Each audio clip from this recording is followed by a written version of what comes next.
Spider man brand new day ట్రైలర్లో మనకి వెనమ్ని already tease చేశారు మామ, కానీ చాలామంది మిస్ అయిపోయారు. ఇది నార్మల్ థియరీ కాదు, ఇది కనుక నిజమైతే స్టోరీ అంతా చేంజ్ అయిపోతుంది. ట్రైలర్లో కొన్ని సీన్స్ ఉన్నాయి, అవి ఫస్ట్ లుక్లో నార్మల్గా కనిపిస్తాయి, కానీ మీరు కేర్ఫుల్గా అబ్జర్వ్ చేస్తే డైరెక్ట్గా వెనమ్కి హింట్స్ ఇస్తున్నాయి. పీటర్ బాడీలో చేంజెస్ కానీ తన అగ్రెషన్ కానీ వెనమ్కి చాలా ఫెమిలియర్గా ఉన్నాయి. యాక్చువల్లీ సడన్గా కాదు, ఇది మనకి నోవే హోమ్లోనే కనెక్ట్ చేశారు. నోవే హోమ్ ఎండింగ్లో మీరు చూస్తే ఎడీ బ్రాక్ వెళ్ళిపోతాడు తన యూనివర్స్కి, కానీ వెనమ్ ఒక చిన్న పార్టికల్ ఎంసీయూలో ఉండిపోతుంది. అదే ఎంసీయూలో వెనమ్కి ఎంట్రీ పాయింట్. ఇక్కడ మోస్ట్ ఇంపార్టెంట్ డీటెయిల్ ఏంటంటే వెనమ్కి హైవ్ మైండ్ ఉంటుంది. హైవ్ మైండ్ అంటే ఏంటంటే అన్ని సింబియోట్స్ ఒక కామన్ బ్రెయిన్ షేర్ చేసుకుంటాయి. సో మనకి స్పైడర్ మ్యాన్ 3లో జరిగిన సీన్స్ కానీ వెనమ్లో జరిగిన సీన్స్ కానీ సింబియోట్స్కి ఐడియా ఉంటాయి. సో మనం నోవే హోమ్ ఎండింగ్లో చూస్తే పీటర్ని చూడంగానే అది లిక్ చేస్తూ ఉంటుంది. ఎందుకంటే స్పైడర్ మ్యాన్ 3లో జరిగింది Peter Parker and venom interaction వల్ల ఈ వెనమ్కి కూడా ఐడియా వస్తుంది. సో అందుకనే పీటర్ని వెంటనే రికగ్నైజ్ చేసి లిక్ చేస్తుంది. ఇప్పుడు వెనమ్ మూవీ గురించి మాట్లాడదాము. ఆ మూవీలో ఎప్పుడైతే వెనమ్ వెళ్ళి ఎడ్డీతో బాండ్ ఫామ్ చేస్తాడో ఎడ్డీ బాడీలో కూడా చేంజెస్ వస్తాయి తనకి హంగర్ పెరుగుతుంది, అగ్రెషన్ పెరుగుతుంది అండ్ బిహేవియర్లో కూడా చేంజెస్ వస్తాయి. ఈ సీన్ చూస్తే మీరు ఎడ్డీ ఏమో కింద పడిపోతూ ఉంటాడు వీక్నెస్తో.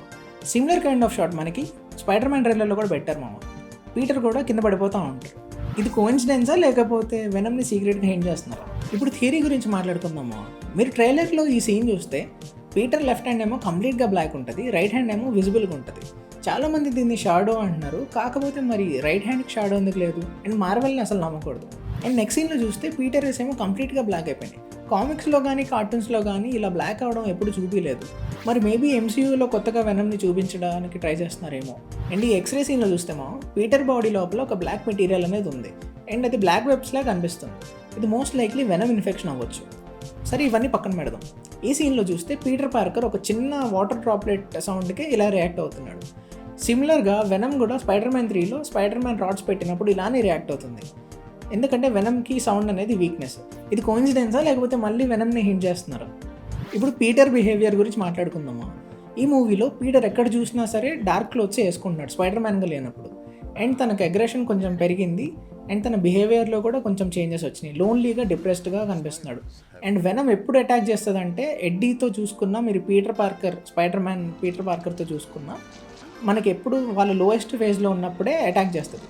సిమిలర్ కైండ్ ఆఫ్ సిచ్యువేషన్ ఇక్కడ కూడా ఉంది. ఇది కూడా కోఇన్సిడెన్స్ అంటారా లేకపోతే మరి వెనమ్కి మళ్ళీ హింట్ అంటారా? ఇప్పుడు వెనమ్ ఆరిజిన్ గురించి మాట్లాడుకుందామా. నేనైతే మీకు 3 ఆరిజిన్స్ ఇస్తాను. ఫస్ట్ వచ్చేసి నల్ అనేవాడు ఒక కాస్మిక్ ఎంటిటీ తిని యూనివర్స్ స్టార్ట్ అవ్వకముందు నుంచి ఎగ్జిస్ట్ అవుతున్నాడు అండ్ సింబియోట్స్ ఇంకా హై మైండ్ని తినే క్రియేట్ చేస్తాడు. కానీ కొంతకాలం తర్వాత హోస్ట్తో మర్జ్ అయిన తర్వాత సింబియోట్స్ మొరాలిటీని అవన్నీ నేర్చుకుంటాయి. సో అలా నేర్చుకొని తినకి అగెన్స్ట్గా రెబల్ చేస్తారు అండ్ తనని ఇంప్రెజెంట్ చేస్తారు. వెనమ్ కూడా వన్ ఆఫ్ ద మెంబర్ కానీ వెనమ్కి అగ్రెషన్ కానీ ఎమోషన్స్ కానీ చాలా ఎక్కువ. అందుకనే వెనమ్ని క్యాస్ట్ అవుట్ చేసేస్తారు. అలా క్యాస్ట్ అవుట్ చేసిన తర్వాత ఎర్త్ మీదకి వచ్చేస్తాడు. ఎర్త్ మీదకి వచ్చిన తర్వాత ఎడ్డీ బ్రాక్తో బాండింగ్ ఫామ్ చేస్తాడు. ఇప్పుడు కార్టూన్లో వెనమ్ ఆరిజిన్ గురించి మాట్లాడుకుందామా. కార్టూన్లో వెనమ్ ఎక్కడి నుంచో రాడు, పీటర్ బ్లడ్ నుంచి క్రియేట్ చేస్తాడు డాకాక్. పీటర్ బ్లడ్ కలెక్ట్ చేసుకున్న తర్వాత డాకాక్ దాని మీద సైంటిఫిక్ ఎక్స్పెరిమెంట్స్ చేస్తే మనకి వెనమ్ వస్తాడు. ఇది మనకి అల్టిమేట్ స్పైడర్ మ్యాన్లో ఉంటుంది. క్లిప్ ప్లే చేస్తాను, చూడండి, బాగుంటుంది. ఎలా ఉంది దెబ్బ?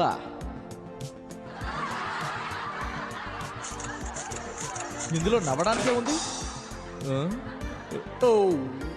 నేను వెళ్తాను. కామిక్ ఆరిజిన్ గురించి మాట్లాడుకుందామా. కామిక్స్లో వెనమ్ స్పైడర్ మ్యాన్ ద్వారా ఎర్త్ మీదకి వస్తాడు బ్యాటిల్ వరల్డ్ క్రియేట్ చేసినప్పుడు స్పైడర్ మ్యాన్ ఇంకా వెనమ్ మర్జ్ అవుతారు. ఎర్త్ మీద కంటిన్యూ అవుతూ ఉంటాడు వెనమ్. అండ్ ఈ థియరీ కానీ నిజమైతే మనమైతే ఒక కొత్త స్పైడర్ మ్యాన్ అయితే చూడబోతున్నాం. డార్క్ ఇంకా enhanced version of spider man అయితే చూడబోతున్నాం.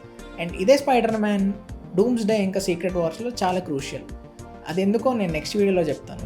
మీకు ఈ థియరీ ఎలా అనిపించిందో చెప్పండి మీరేమనుకుంటున్నారో కూడా చెప్పండి. నెక్స్ట్ వీడియోలో కలుద్దాం. బాయ్.